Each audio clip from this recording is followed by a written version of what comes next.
नमस्कार। आज महात्म्य स्कंद का 5वां अध्याय करेंगे, जिसमें हम धुंधुकारी को प्रेत योनि की प्राप्ति और उसके उद्धार के बारे में सुनेंगे। सूत जी ने शौनक जी से कहा, पिता के वन में चले जाने पर धुंधुकारी ने धन के लिए माँ से बहुत दुर्व्यवहार किया, जिससे परेशान हो माँ ने कुएं में कूद जान दे दी। धुंधुकारी उसके बाद 5 स्त्रियों के साथ रहने लगा, जिनके लालच ने धुंधुकारी की बुद्धि भ्रष्ट कर दी और वह क्रूर कर्म करने लगा। स्त्रियों के लिए गहने, सुंदर वस्त्र व आभूषण जुटाने के लिए वह नित्य ही चोरी करने लगा। तब स्त्रियों ने सोचा कि धुंधुकारी तो अब नित्य ही चोरी करता है और एक ना एक दिन राजा उसे जरूर पकड़ लेगा और मृत्युदंड ही देगा, तो फिर क्यों ना हम उसे मारकर पूरा धन हड़प न लें। यह विचार कर स्त्रियों ने धुंधुकारी को आग के अंगारों से जलाकर मार डाला और गड्ढे में गाड़ दिया। इसके बाद धुंधुकारी के पैसे के लोभ में दूर कहीं जाने की बात फैलाकर वह सारी संपत्ति हड़प कर चंपत हो गई। धुंधुकारी अपने कुकर्मों के कारण भयंकर प्रेत हुआ और बवंडर के रूप में सर्वदा 10 दिशाओं में भूख प्यास से व्याकुल हो भटकता रहता।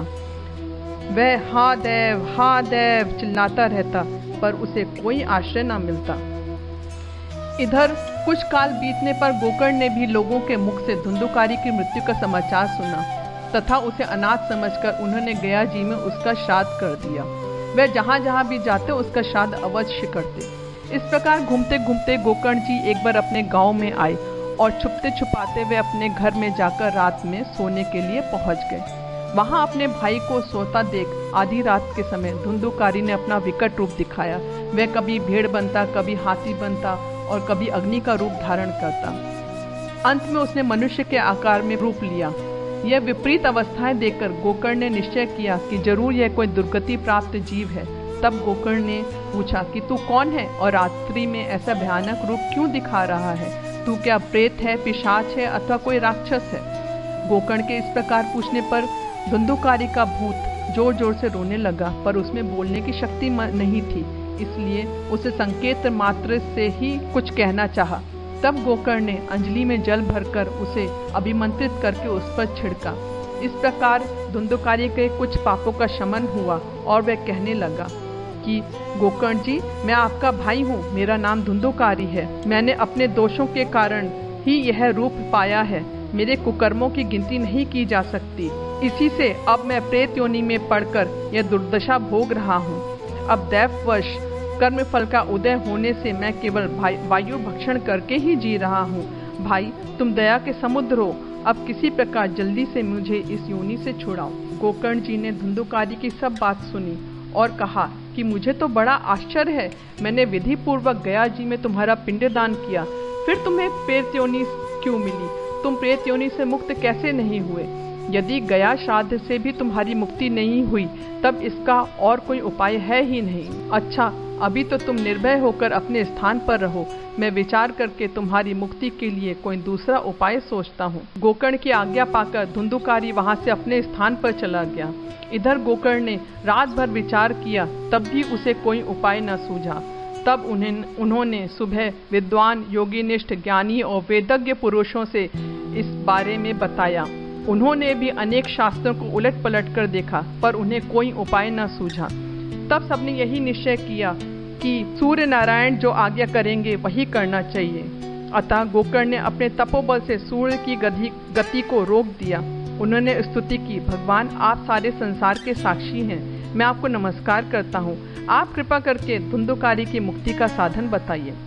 गोकर्ण की यह प्रार्थना सुनकर सूर्य देव ने दूर से ही स्पष्ट शब्दों से कहा, श्रीमद् भागवत से मुक्ति हो सकती है, इसलिए तुम उसका सप्ताह पारायण करो।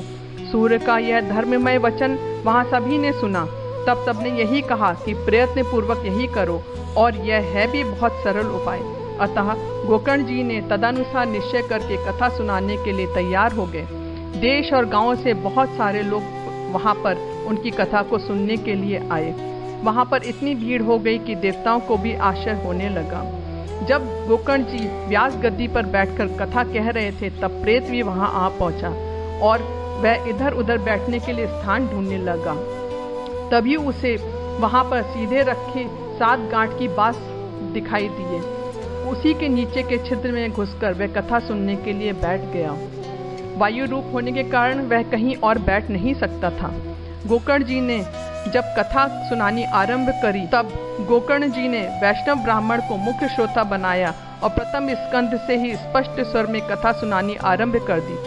सायंकाल में जब कथा को विश्राम दिया गया तब एक विचित्र बात हुई। वहां सभासदों के देखते देखते उस बांस की एक गांठ तड़ तड़ शब्द करती हुई फट गई। इसी प्रकार दूसरे दिन सायंकाल में दूसरी गांठ फटी और तीसरे दिन तीसरी गांठ। इस प्रकार सातों गांठों को फोड़कर धुंधुकारी 12 स्कंधों के सुनने से पवित्र होकर प्रेत योनि से मुक्त हो गया और दिव्य रूप धारण करके सबके सामने प्रकट हुआ। उसका मेघ के समान श्याम शरीर पीतांबर और तुलसी की मालाओं से सुशोभित था तथा सिर पर मनोहर मुकुट और कानों में कमनीय कुंडल झिलमिला रहे थे। उसने तुरंत अपने भाई गोकर्ण को प्रणाम करके कहा, भाई तुमने कृपा करके मुझे प्रेत योनि की यातनाओं से मुक्त कर दिया। यह प्रेत पीड़ा का नाश करने वाली श्रीमद् भागवत की कथा धन्य है तथा श्री कृष्ण के धाम की प्राप्ति कराने वाला इसका सप्ताह पारायण भी धन्य है। जब सप्ताह श्रवण का योग लगता है तब सब पाप थर्रा उठते हैं। जिस प्रकार आग गीली सूखी छोटी बड़ी सब तरह की लकड़ियों को जला डालती है, उसी प्रकार ये सप्ताह श्रवण मन वचन और कर्म द्वारा किए हुए नए पुराने छोटे बड़े सभी प्रकार के पापों को भस्म कर देता है। इस लोक में सप्ताह श्रवण करने से भगवान की शीघ्र ही प्राप्ति होती है। अतः सब प्रकार के दोषों की निवृत्ति के लिए यही एकमात्र साधन है।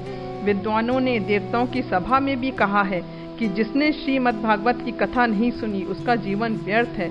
इसलिए मनुष्य को अपने अस्थिर शरीर को अविनाशी फल देने वाला यह काम जरूर करना चाहिए। यह भागवत कथा रूप तीर्थ संसार के सागर को धोने में बड़ा ही पटु है।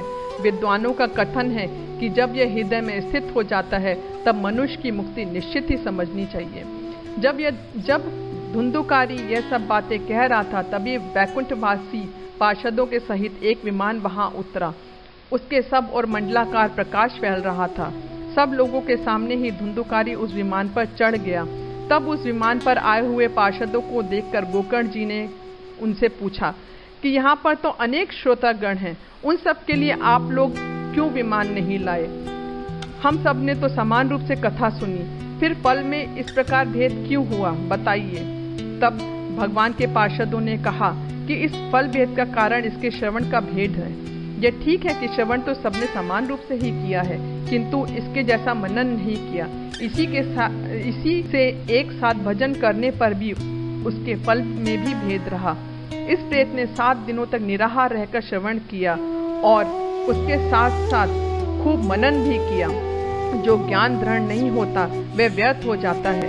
इसी प्रकार ध्यान न देने से श्रवण का संदेह से मंत्र का और चित्त के इधर उधर भटकते रहने से जप का भी कोई फल नहीं होता है। यदि ये श्रोतागण फिर से श्रीमद् भागवत की कथा सुने तो निश्चय ही सबको वैकुंठ की प्राप्ति होगी और गोकर्ण जी आपको तो भगवान स्वयं आकर गोलोक धाम में ले जाएंगे। यो कहकर वे सब पार्षद हरि कीर्तन करते हुए वैकुंठ लोक को चले गए। श्रावण मास में गोकर्ण जी ने फिर उसी प्रकार सप्ताह क्रम से कथा कही और उन श्रोतागणों ने उसे फिर सुना। इस कथा की समाप्ति पर वहां पर भक्तों के लिए बहुत सारे विमान भगवान के साथ प्रकट हुए।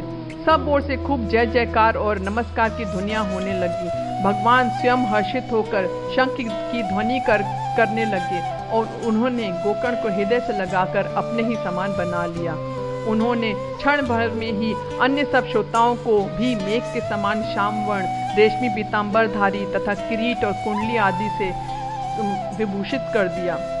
उस गांव में कुत्ते और चांडाल पर्यंत जितने भी जीव थे वे सभी गोकर्ण जी की कृपा से विमानों पर चढ़ा लिए गए तथा जहां योगीजन जाते हैं उस भगवत धाम को वे भेज दिए गए।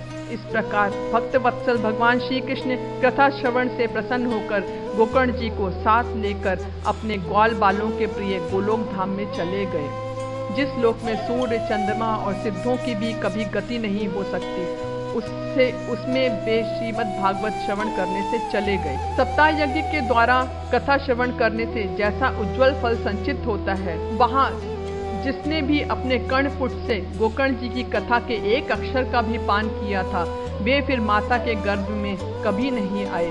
जिस गति को लोग वायु जल या पत्ते खाकर शरीर सुखाने से बहुत काल तक घोर तपस्या करने से और योगाभ्यास से भी नहीं पा सकते, उसे वे सप्ताह श्रवण से सहज ही प्राप्त कर लेते हैं। इस प्रकार पवित्र इतिहास का पाठ चित्रकूट पर विराजमान मुनीश्वर शांडिल्य जी भी ब्रह्मानंद में मग्न होकर करते हैं।